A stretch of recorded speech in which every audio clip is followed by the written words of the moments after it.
Hello दोस्तों, नमस्कार। मैं जेके चौरसिया स्वागत करता हूं आप सभी का आपके अपने चैनल एक्सीलेंट गुरुकुल में। दोस्तों, हम लोग पढ़ रहे हैं क्लास 10 साइंस। अध्याय दूसरा जो हमारा है एसिड बेस एंड सॉल्ट, यानी अम्ल, क्षार और लवण।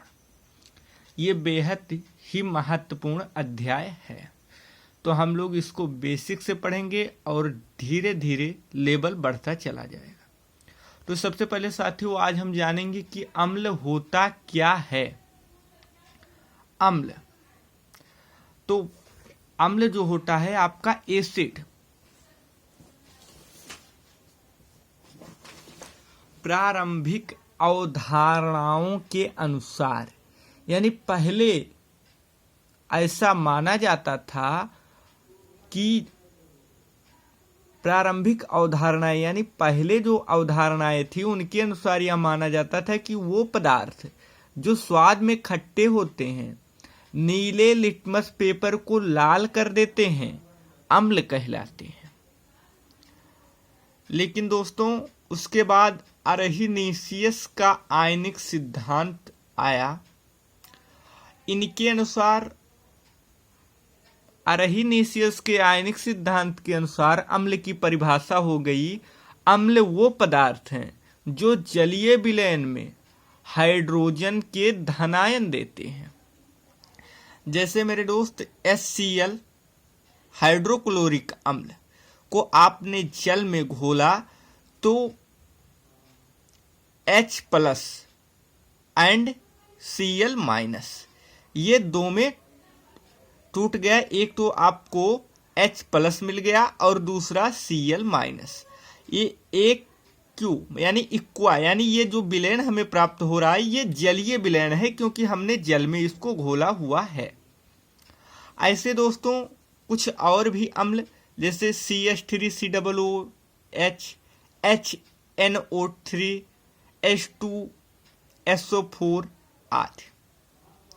दोस्तों, अरहिनीसियस के अनुसार जो हमारा क्षार होता है उसका जो पहले प्रारंभिक अवधारणाओं के अनुसार, जब अरहिनीसियस की ये सिद्धांत नहीं आया था, उसके अनुसार हम कहते हैं कि जो पदार्थ कड़वे होते हैं यानी स्वाद में जो हमें कड़वे लगते हैं तथा लाल लिटमस पेपर को नीला कर देते हैं, वही हमारा क्षार कहलाते हैं। लेकिन दोस्तों, अरहिनीसियस के अनुसार क्षार वे पदार्थ होते हैं जो जलीय विलयन में हाइड्रा ऑक्साइड आयन यानी OH- देते हैं। जैसे आपने लिया NaOH और इसको जब आपने जलीय विलयन में घोला तो आपको मिला Na प्लस आयन और प्लस OH माइनस आयन। तो दोस्तों, इक्वा का मतलब यही होता है कि इसको जलीय विलयन यानी ये जो विलयन हमको मिल रहा है, यानी इसको तोड़ने पर ये जलीय विलयन है। दोस्तों, कुछ और क्षार जैसे NH4OH, KOH, BaOH2 आदि। दोस्तों, अब हम लोग इसके कुछ और विभिन्न प्रकार से इसकी परिभाषाओं को समझेंगे। साथियों, अम्ल और क्षार की आधुनिक परिभाषा हमारी क्या है? अरहिनीसियस ने जो परिभाषा हमें बताई थी कि हम जिसको जलीय विलयन में घोले, तो अरहिनीसियस द्वारा अम्ल क्षार की परिभाषाएं केवल उन पदार्थों के लिए ही प्रयुक्त थीं जिन्हें जलीय विलयन में यानी जो जल में विलेय हो। जो जल में विलेय नहीं है उसकी तो हम परिभाषा ही नहीं दे पाएंगे अरहिनीसियस के अनुसार।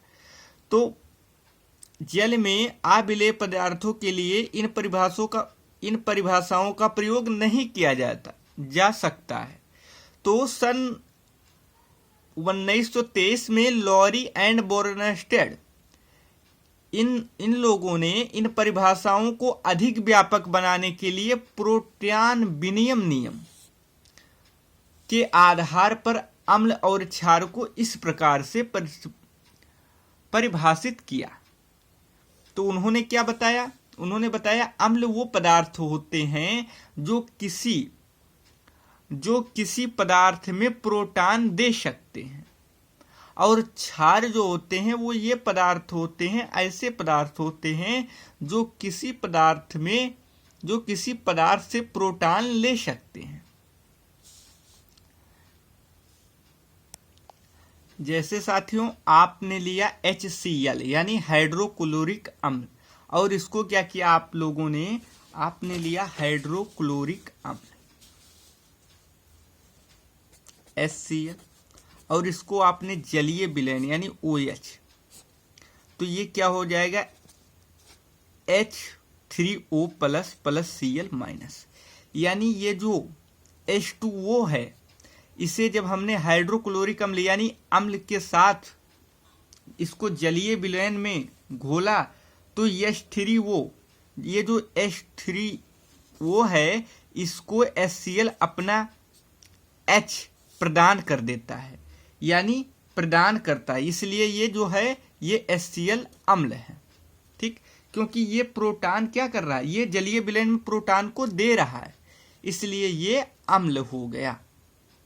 और साथियों जो प्रोटॉन को देता है वो प्रोटॉन दाता कहलाएगा, अर्थात अम्ल कहलाएगा, और जो प्रोटॉन को ग्रहण करेगा वो प्रोटॉन ग्राही यानी क्षार कहलाएगा। ये परिभाषा आज भी मान्य है, तो आप लोग इस परिभाषा को अपने एग्जाम में लिख सकते हैं।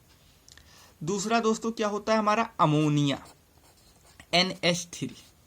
ठीक, ये क्या है हमारा? ये वीक बेस है यानी क्षार है। इसको जब आपने क्या किया? जलीय विलयन में घोला, तो ये कैसे टूटेगा? तो आपने जब इसको जलीय विलयन में घोला तो ये हो जाएगा NH4 प्लस OH माइनस। ठीक, यानी इसने क्या किया? H2O, ये जो हमारा जल है इससे एक H को ग्रहण कर लिया, और जो प्रोटॉन जलीय विलयन में प्रोटॉन ये क्या कर रहा है? ये प्रोटॉन को ग्रहण कर रहा है। ठीक, इसलिए ये हुआ प्रोटॉन ग्राही यानी क्षार।